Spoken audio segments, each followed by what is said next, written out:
Gas problem అండి. తిన్నది అరక్క, అంతేనమ్మా. అరుగుతున్నానని చెప్పడానికి సిగ్నల్స్ అవి. ఏంటో చెప్పండి? తేనుపులు. ఆ తేనుపులు ఇంకా వస్తున్నప్పుడు మీరు ఎక్కడికి పరిగెడతారు? అప్పుడు డాక్టర్ గారి దగ్గరికి వెళ్ళగానే ఏమంటారు? నీకేం ఎక్కువైపోయింది?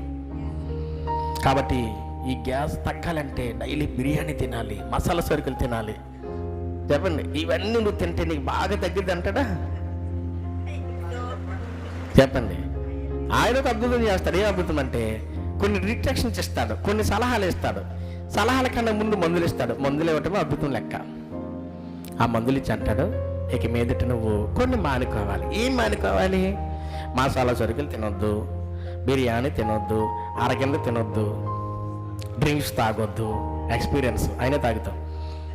చెప్పండి, ఇంకేంటమ్మా ఉంటాయి కదా. అవన్నీ తినొద్దు అంటే అర్థం ఏంటి తెలుసా? నీ హ్యాబిట్స్ అంటే నీ అలవాట్లు మార్చుకో. అర్థం కాలే మీకు?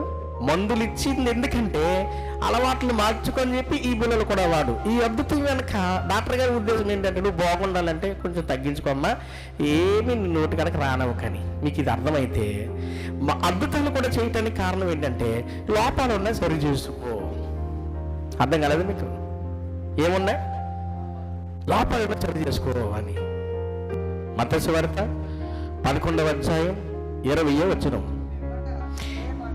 పిమ్మట ఏ పట్టణములలో ఆయన విస్తారమైన అద్భుతములు చేసెనో ఆ పట్టణముల వారు మారు మనసు పొందకపోవటం వలన ఆయన ఇట్లా గద్దించాడు.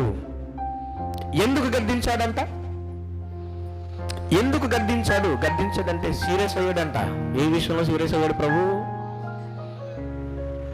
మారు మనసు పొందలేదని సీరియస్ అయ్యాడా?